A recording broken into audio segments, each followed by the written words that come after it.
Well, thank you everyone for joining us today for this webinar.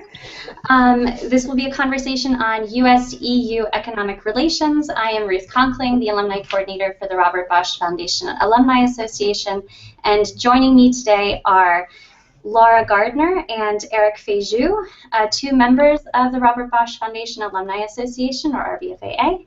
I'd like to begin with introductions of our two speakers. If you guys could tell us a bit about your professional background before Bosch, your work placements and transatlantic topic during the fellowship, and what you're doing now, that would be wonderful. So we'd like to begin with Laura. Sure. My name is Laura Gardner. My background is generally international trade law and of commerce for about, I'd been working there for about 5 years in the Office of General Counsel before I accepted the Bosch Fellowship. And with the Bosch Fellowship, I worked both at the Bundesministerium für Wirtschaft und Energie with their North American division, and I also worked with Google, which is based in Hamburg, and their privacy law division. I was lucky enough to be able to take over, so I am in the office working on some of the same things that I worked on before, such as investment, some new.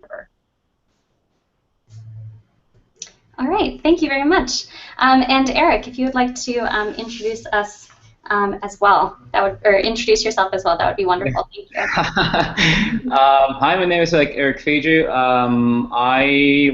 As Laura was in the same generation, like the Bosch number 31.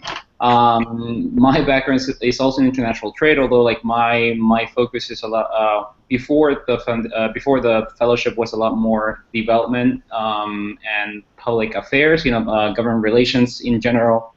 As part of the Bosch Fellowship, I was based in Berlin for both of my stages. Like the first one was at the Association of German Chambers of Industry and Commerce, the IHK. The second one was at Alstom Power AG, which now belongs to GE Power.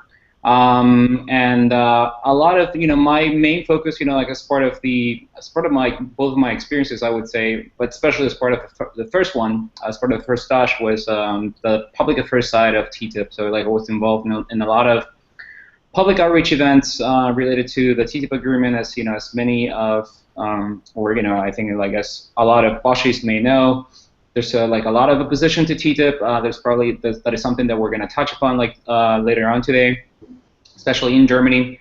And my stage at Alstom was slightly different because it was obviously a lot more related to energy. So it just allowed me to get a little bit deeper into the details of the Energiewende in Germany, problems with its implementation. And it was also like a very exciting time also, like now to, with the current conference in Paris, and I'm actually still associated with them, although like now, in a special arrangement, from Brussels. So yeah, I'm looking forward to this discussion. Thank you both very much. That's great. So this conversation is really our first webinar for the RBFAA. We're really interested in getting more dialogue between the different alumni across Bosch years from various professional fields. So we'd like to continue this in the future. This is something that is definitely of interest for the RBFAA, and I think would be a really great asset for the alumni to just sort of hear from each other and see what their opinions are on some of the current issues in US-German relations. So if you have any questions you'd like to ask throughout the presentation or the webinar, please feel free to do so. You can do that by clicking the Ask a Question box on the page that you see on the plus.google webpage. I will be fielding all of those and would be more than happy to integrate them into the discussion. We do have a number of questions outlined to guide the discussion, but we're always really happy to hear from all the participants currently viewing. And we'd like to begin with a question that's directed at both Erick and Laura. How would you describe the current climate of economic relations between the US and Europe? What are the biggest challenges and opportunities? Laura, you can go ahead first.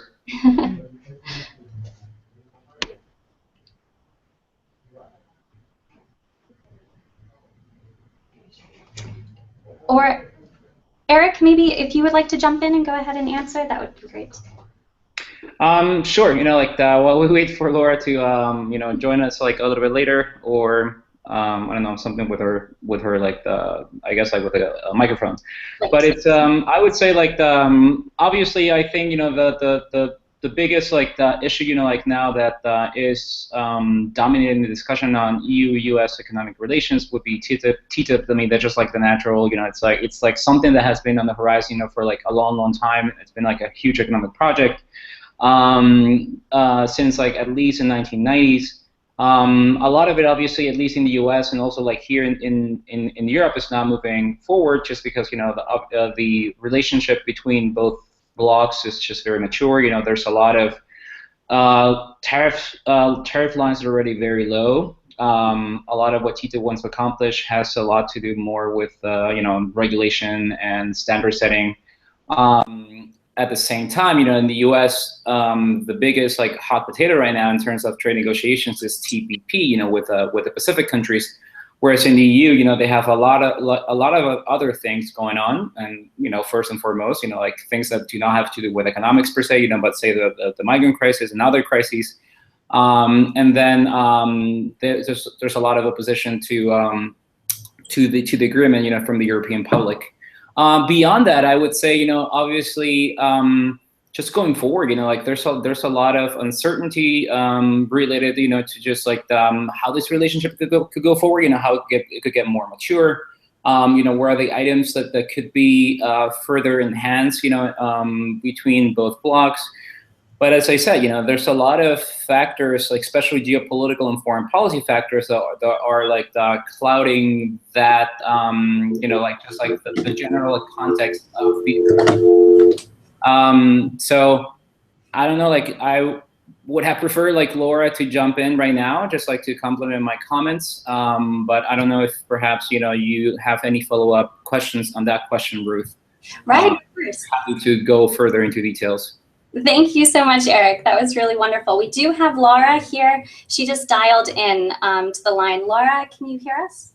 Yeah, sorry about that. No problem. Not a problem at all. I'm glad we were able to reconnect over that. This sort of thing just sort of happens when you're dealing with tech. Yeah, I don't have the technology I used to have at Google. We can understand that completely. So Eric was just addressing the first question, and I just wanted to ask it again of you to see if you had any particular input as well. So the question is, how would you describe the current climate of economic relations between the US and Europe? What are the biggest challenges and opportunities? Yeah, I think that the current climate is that the relationship is still pretty strong, but I do think that there's been a lot of reassessment given Obama's pivot to Asia and the Trans-Pacific Partnership, and there's a lot of concern about how that relationship is changing as both the EU and the US look increasingly to Asia and China. And I think there are concerns on both sides that this means the partnership is not as strong, or that everyone has reshifted their priorities. But I think it's also really an opportunity. TPP is a great example of a 21st century trade agreement, and I think that we can sort of look to that as a way of building our own trade relationship, and trying to use that as a model of ways that we can build and strengthen that relationship. Oh, that's great to hear. And if I may add something else, like that, I think, like as part of like the questions and like in general like discussion, will for sure like pop up. I think that to just like compliment what Laura just said, at least I've been able to witness this like firsthand here in Brussels. Like the fact that that even though like the relationship is like still quite strong, and there's a desire to keep moving forward and to just like deepen that relationship, especially through TTIP. There's a lot of uncertainty as to, for example, at least from the EU side, about how to cope or deal, with say the new emergent order, where like where knowledge is, like what knowledge and not manufacturing is, is what's going to be driving the economy. So like especially right now with the whole like investigations that the European Commission has launched on for tax issues or for technology issues like privacy issues against like a lot of the big guys from Silicon Valley and other technology champions in the U.S. And also like the fact that Laura will dealt with that issue extensively like the safe harbor agreement how to handle those like the data flows between the US and the EU when the EU itself does not have the capacity and the technological infrastructure to process like those data flows and of course like there's also in getting a little bit more technical there's the desire to not balkanize information and data flows, so and not come up with like competing data centers. So that's for sure gonna shape the relationship in the next few years, and will come up as part of TTIP or as part of Safe Harbor 2.0 and other discussions like in the future. Very interesting. All right. Well, I'd like to move on to the second question. This is also directed at both Eric and Laura. In your opinion, and related to your experience as a Bosch Fellow, what are the most important goals and objectives of TTIP? Maybe Laura, we can start with you. Sure. As I mentioned, well, first of all, I wanted to give my caveat that all of my views and opinions are only my own and do not represent those of the U.S. government. So just to put that out of the way. But what I mentioned earlier about the Trans-Pacific Partnership as a 21st century agreement and as a standard-setting agreement, I think that's really the most important aspect of TTIP as well. And that's one of the most challenging and interesting aspects of this negotiation. The tariff rates are already so low between the European Union and the United States that most of the benefits of TTIP aren't really going to come from lowering those tariff rates. The advantages are going to come from increasing collaboration and coordination on setting standards and regulations. There are lots of different regulations and standards that are just a little bit different or where our processes are different, and these impose all sorts of costs on US and EU companies. There are places where these standards and regulations vary for very important reasons, for health reasons or environmental reasons, and figuring out how to get into alignment with those will be really challenging. But I think that so long as the negotiators on both sides are willing to discuss the underlying concerns and take those into account and really use respect, which I know our negotiators and I know that they're totally capable of doing, but I think that there is an opportunity to find increased compatibility, and also while taking into account the very important concerns about health and environment that some are shared by citizens on both sides of the Atlantic, and some are a little bit different in terms of how we view them or how we want to protect those things. But I think it's really important that we work as hard as we can on TTIP to successfully conclude these negotiations. I think that it's potentially a beacon for other trade agreements going forward, and including other countries that maybe aren't quite on the same page, like China, and getting those sorts of countries on board. That's great to hear. Eric? Yeah, like, my contribution would be like just to echo, Laura's words. Like, I think like that is the main challenge, or like the main goal of TTIP, like just like to come up with a new standard, for trade agreements, especially, in such a mature relationship, like the one, that exists like between the EU and the US. There's a lot to gain, at this point, from better coordination, for regulation, especially, like now, that both the U.S. and the EU, are coming up, with the products of the future. So like the point, is trying to, instead of competing, and instead of like coming up with our own innovative approaches, like, oh, here in Europe, we're going to do like these tech products better, or we're going to, we think that we handle privacy better. The point is, like just increasing those channels and cooperation, for where both the EU and the US, will agree, for example, that if a highly innovative product in the future comes up, that they will be on the same page. Like the point is also, a very geopolitical point, of course, like the EU and the US, even though they're still very important in terms of economic weight, they're not going to be that for the foreseeable future, at least, like, I don't know, give it or take, 20 more years. And at that point, it's probably going to be China and India, just like driving the global agenda. So like the point is, at least, while we can like be able to write those rules into the future, like be able to say, for example, that as mature economies, that we've been able to to just like put those rules in writing, to say, for example, that whatever happens, and even if say political differences like are not conducive to cooperation, in some of these countries in the future, that at least the EU and the US have set a very high standard for how the global economy is supposed to grow. And yeah, just like to reiterate what Laura said, like there's a lot to be gained from that. There's a lot to be gained at this point in the game, not just in further reducing some tariffs, which at least for some items, can be quite high, but in general, like I think it's something like 3% or less for the whole spectrum of products.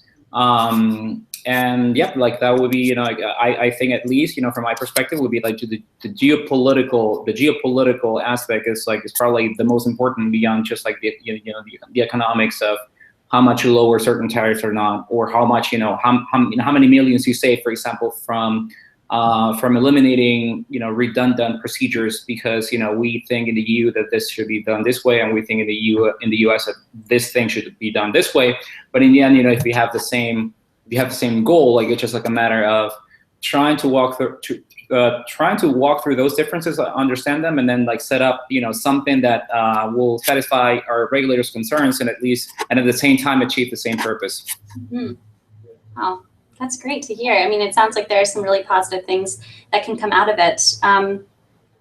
But another question then for both of you all is the specific challenges facing TTIP and in the US and Europe. What would those exactly be? And what are the most viable solutions that you think we all have to overcome those challenges?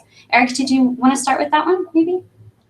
Well, yeah, like, I think I briefly touched upon these issues like before. I would say, like, most like, the issue number one, at least in Europe, would be ISDS, which is like investment protection. There's like this general feeling, that it is unnecessary, that it's evil, even though, it's existed, since like I think 1950 something, and it was initiated by Germany, in an investment treaty with Pakistan. But just to give you some context, like these provisions and these specific treaties, investment treaties, were always in place, for developed economies with less developed economies. There was always a feeling, that you needed that extra layer of protection, because you never knew, for example, when when a German business in Pakistan or somewhere else, would get taken over, by the government, or would somehow face some sort of like indirect expropriation, by the government. So like there was always, that precedent in international law, and Laura is an expert in this, so she will fill in, for whatever like things, that I have failed to mention, or whatever I've said wrongly. But that is a big hot potato, and that is basically what's like slowing down the talks, at least from the European perspective. It is a feeling, that the evil American corporations are going to come to Europe and sue everyone out, of their existence. And, that for some reason, for example, if a company X from, X state in the US does not agree with like some sort of like public regulation that has been passed, I don't know, say in Poland, that there's this wrong belief, this misguided belief, I should say, that TTIP will allow this company to sue that government, to sue the Polish government, for example, for saying something, I don't know, like some company X will not have access like to this protected area.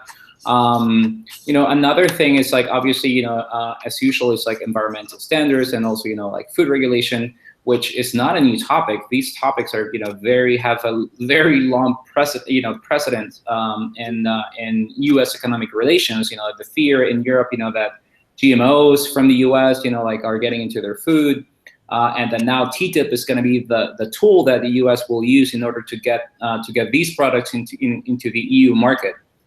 From the U.S. perspective, I don't know, like maybe Laura, now that she's back, she has been able to, through, casual observation, like gather more information. But at least I think, and at least from the polls that I've seen, TTIP does not register at all in, you know, U.S. public discussion, and if at all, when it registers, there's usually like this feeling, you know, that it's going to be much better, for example, than TPP, because, you know, there's a general sense that you're negotiating with Europe, you know, that standards here, for better or for worse, may or may not be higher for some things that, you know, that some Americans might not be satisfied, you know, with within the U.S. So, you know, whenever I've read, you know, whenever I've seen the literature, you know, as like public, you know, what public opinion thinks, you know, of in the U.S. of TTIP, of a possible like agreement with the EU, it's usually been positive if they know at least what it's about. If not, you know, if they don't know what it is about, they usually just like have no opinion. But it's, but you know, I'm more in, I would like to hear, you know, what Laura thinks about this. Yeah, absolutely. Sure. Well, I can certainly say I've had a lot fewer conversations in bars about TTIP than I did in Berlin. And I'm in DC, so you would expect if anybody would be here. There definitely is not a whole lot of interest in TTIP, or even in TPP, which is sort of the more current trade agreement that's out there in the public. I certainly haven't heard the public outcry that I heard in Germany. Mm-hmm. I would say that the biggest challenge in the United States, and maybe this is my own perspective as part of the government, but is the timeline. Just as we head towards elections, and it's going to be increasingly tough to push this forward. The administration is doing all it can to expedite these negotiations and get into a lot of them, but there have been a lot of delays. For example, ISDS and the investor state dispute settlement issue, as Eric mentioned, was very problematic for the European Union. And now there's a proposal from the European Union that is an effort, I think, to put forward some of the public's concerns.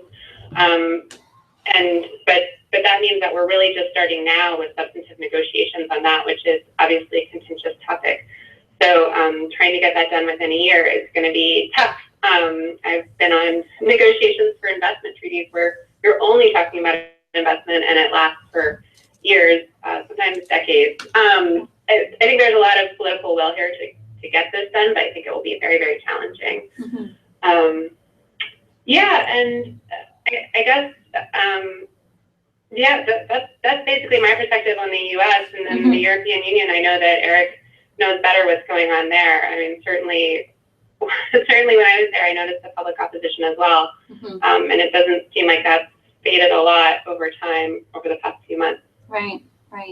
Yeah, I mean, like it's still like, you know, the whole debate is like still very much alive. Like the thing is that, you know, even here in Brussels, you know, like obviously there's like opposition to it, like at least, you know, even, you know, among the Belgian, you know, population, but it's, you know, once you're in Berlin, it's like, or like anywhere else in Germany, especially the South, it's like this alternate universe, you know, where literally the only thing you hear is about how evil TTIP, you know, can be. It has faded, you know, a little bit, you know, from the news just because of the other many crises that the European Union is currently coping with. But it's still, you know, fairly negative. Like honestly, you know, whenever you do read something about TTIP, it's like still fairly negative. As Laura knows, you know, like 2 weeks ago, like and as she mentioned, like the European Commission finally unveiled like their new proposal, you know, like what they supposedly want to sell to the US as an alternative to ISDS. I personally, like Laura has read it or has like more information about this, but you know, there's a lot to be, there's like the big question for everyone here, especially in Brussels, is, you know, like, will the US actually even want to discuss this? Because it's like fairly ambitious, you know, like I don't, you know, like let's not get into details, but it's fairly ambitious in terms of what they are telling the European public that they want to accomplish. And, you know, it's very, I don't know, I think, at least I personally think that it's very unlikely that the US will want to even address those, like, you know, that wish list. But, you know, ISDS, again, it's its own little monster, and it's been dragging on and on and on, and, you know, it's come to define TTIP. Well, in the interest of time, I think we might want to move on to another question, although these are really great things that you all are talking about. I think it's really fantastic discussion going on. But Laura, I did want to address your stage at Google. So while you were there, the European Court of, your work focused on privacy and the US-EU Safe Harbor Agreement. And then last month, the European Court of Justice ruled that the Safe Harbor program does not adequately protect EU citizens' data. Could you give a brief overview regarding the differing perceptions of privacy on both sides of the Atlantic and what the implications of this ruling are in general and for TTIP? Sure. Yeah, the EU and the US have very different legal systems in terms of privacy. The EU system views privacy as a core democratic right that absolutely must be safeguarded and is willing to sort of throw other things out the window if it means that they're protecting privacy. The US tries to balance privacy and sees it more as a consumer right. So they want to weigh the value of data protection against potential harms to the consumer. So the US legal system requires that US companies keep the promises they make regarding privacy, but if those promises aren't made, then there might not be an obligation at all. Companies in certain sectors have higher obligations. For example, in the healthcare sector, there are a lot of obligations to keep that data very, very private and protected, but the EU requires that all personal data be protected. So the US-EU Safe Harbor Agreement has allowed US companies to self-certify that they abide by a certain set of principles, and their self-certification is in turn enforced by the FTC. And once a US company certifies that it is Safe Harbor compliant, data can then be transferred from the EU, or data about EU systems can be transferred to the United States because the Commission decided that the Safe Harbor Agreement provided adequate protection. And it was in place since 2000, so it's actually been around for a while. And so this recent ruling by the European Court of Justice was really a disappointment and a blow, partly because so many companies really rely on Safe Harbor. There are other mechanisms through which U.S. companies can become certified to receive data transfers from the European Union, but this one was pretty easy for companies to use. They really liked it. The Department of Commerce was the key negotiator in this agreement, so it was really very much in U.S. businesses' interest to have this framework. And this decision was disappointing because of that, but also because we've been working with the European Union to renegotiate Safe Harbor and come up with, as Eric referred to, as Safe Harbor 2.0. This was intended to address all of the known revelations and some of the concerns that the European Union had raised following that, just about transparency and the scope of surveillance in the United States. We're waiting to see what will happen next. We're still trying to figure out with the European Union how can we move this Safe Harbor framework forward and develop something that's workable on both sides.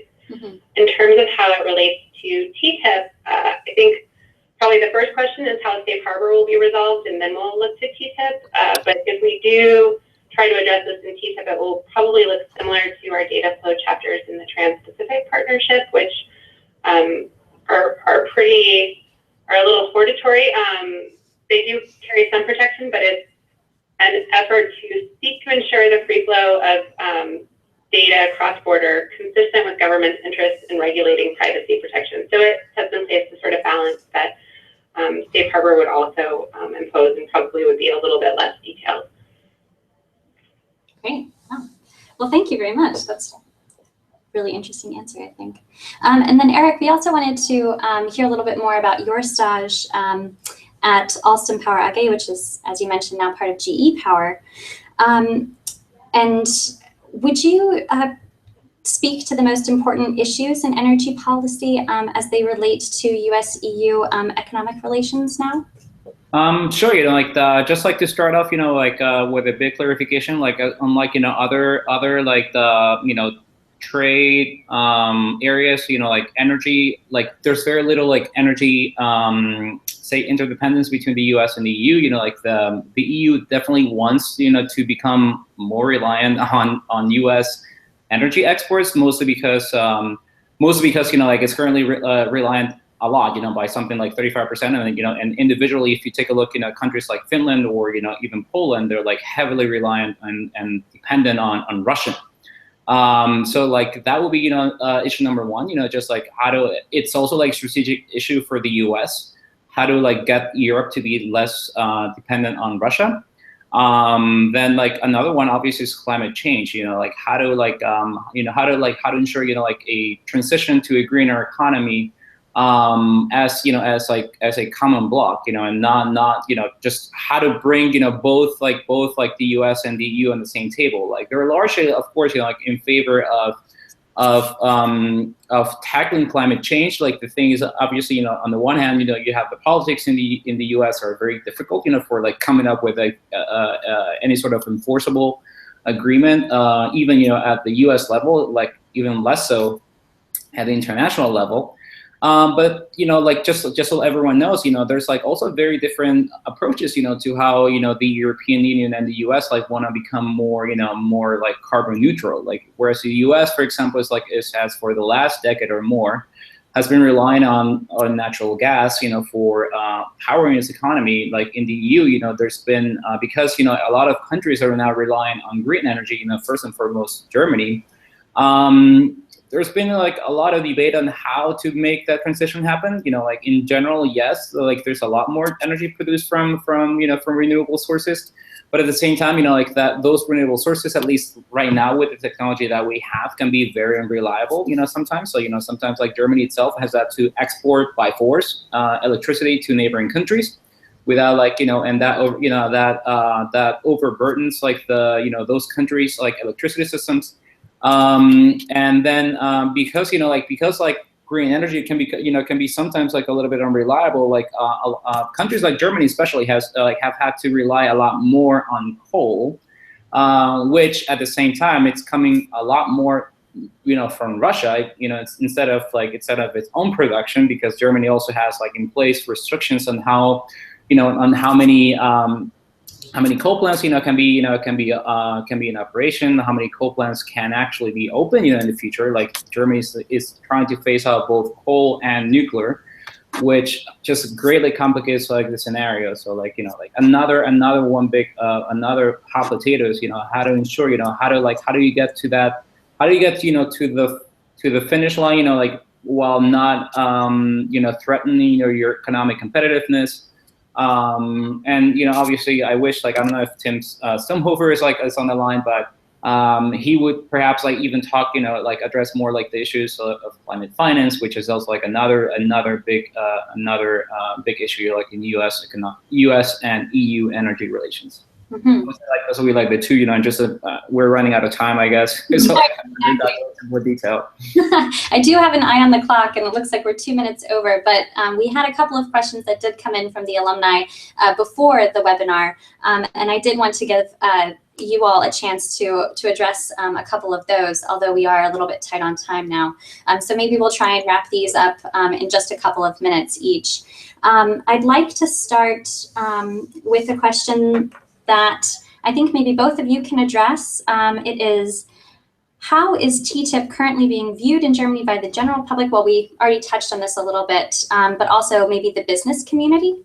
And would you say or who would you say are the key players in communicating or having the most influence in the public realm? So this came from an alum who I believe is based in the Midwest, and he himself works on policy out there for local government.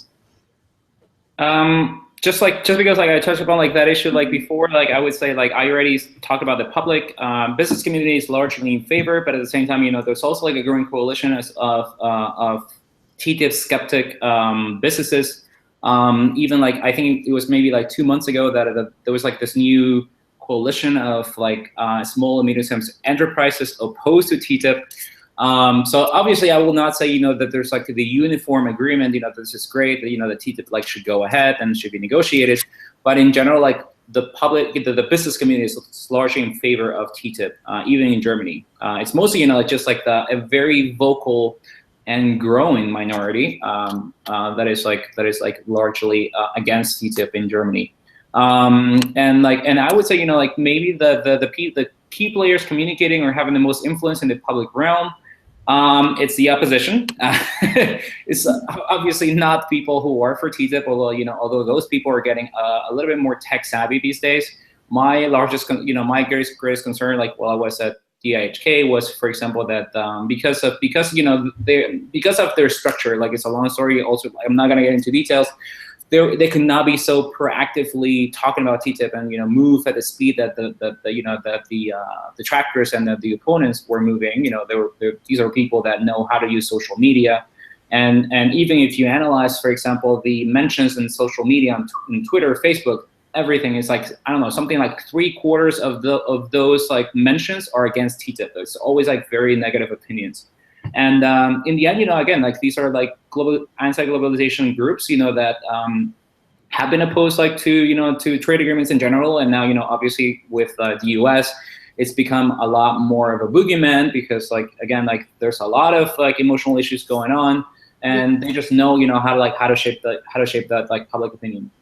The government and the business community are getting better, but at the same time, in general, in public relations and in public affairs, the no always carries like more weight. So whoever says no is gonna get the attention. So like that's also the challenge of communicating TTIP. Oh, okay, good to know. We also had another question that I think maybe is more directed towards Eric because it has to do with energy. But this was from a member of Bosch 31. So I did want to give you all the chance to address this question before we wrap up the discussion. So the question is, will the latest VW diesel scandal impact the way Europe looks at emissions testing? Is there any hope of harmonizing emissions testing as a part of TTIP? That is something, that I don't have direct exposure to, but I would say yes. I mean, there's a potential, and I think, it will have the unintended consequence of reinforcing, the image of U.S. authorities in the eyes of the European public. Mm-hmm. Just because, like a lot of the opposition to TTIP centers on the belief, misguided belief that standards for everything in the U.S. are lower, when in reality, some standards in the U.S. are higher, than the standards in Europe. But again, you say that to a European, and he will not believe that, especially not a German. Mm-hmm. So I will not, I cannot get into many details as to how will affect those discussions as a side effect of the Volkswagen scandal. But I think that at least it will change the perception, and that U.S. whatever testing is lower, or worse, than the EU. So it's and it may even like lead to a lot more centralization of power in Brussels, because my understanding, again, like without knowing this, like so much about how cars exactly are produced, is that even though, of course, there's a common regulatory framework and legal framework at the EU level, in the end, it's like local authorities, who carry out these testings.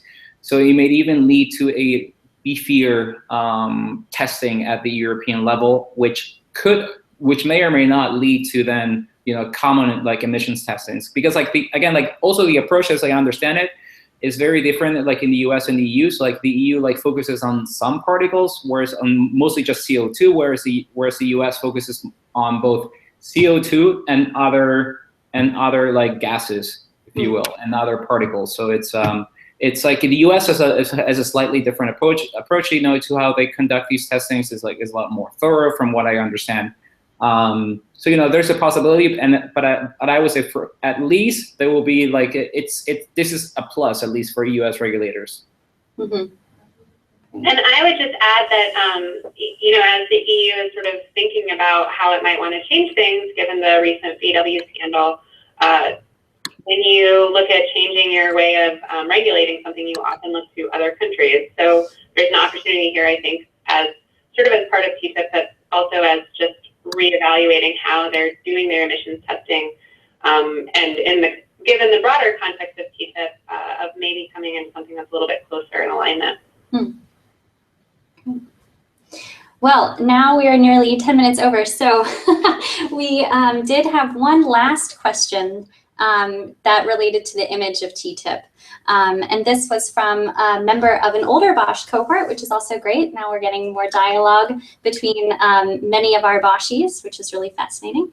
And so to wrap things up, she was asking, if you all are familiar with, or if you could speak about the steps that are being taken to rebuild the trust between you know, the US and Germany, and would allow more of an honest discussion about the substance of TTIP, if you all have some opinion about that.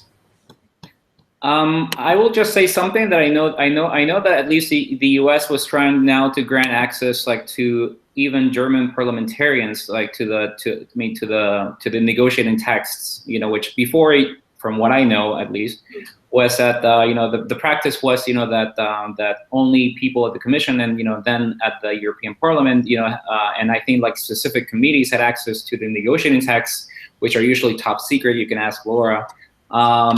That's what I know that at least the U.S. is trying to do, you know, because the U.S. acknowledges, you know, how difficult this conversation has become, especially in Germany. And that I think, you know, it's a positive first step in trying to build up trust and in a key ally, just like Germany. Mm-hmm. But I will let Laura. I mean, she has something to add because she does work for the U.S. government anyway, so like she might know more. Sure. I actually don't really know a whole lot about this, but one thing that I'm really curious about and interested to see in the context of sort of the data flows surveillance issue is in the wake of the attacks in Paris recently, there has been a lot more, and maybe Eric is seeing this in Brussels as well, but there is sort of a larger interest by those governments in increasing surveillance and figuring out ways that they could have prevented these attacks. And there's always this question of how do you balance trying to develop enough intelligence that you can prevent these attacks while also protecting citizens' privacy. And in the U.S., in the wake of 9/11, that was a shift. We had a shift in that balance. And now I think we're sort of changing a little bit our views on that in the wake of Snowden, but I'm interested to sort of see how that impacts the European Union. And I think that speaks to sort of the question, the broader question, which is a lot of trust and understanding can come from common experiences or just being able to see where the other side is coming from. So maybe that's something that will just be a little bit better developed, where we can see, well, these are some fears that we've both faced, and we want to increase surveillance to protect our citizens, but we also want to look for increased data privacy, and these are things that we've both gone through, and how do we deal with them in a way that's responsible. Yeah. Great. Well, thank you both. I really appreciate you taking the time out of your busy schedules to join us for this conversation. I think it was really fascinating, and I know that all of our viewers really enjoyed it as well. So thank you very much. And this would be available then for other alumni to tune into, which is really a wonderful thing. And I just wanted to say thanks again. I hope everybody has a wonderful rest of their day, and we will be in touch with the next RBFAA webinar. Well, thanks. Bye, everyone. Bye. Take care.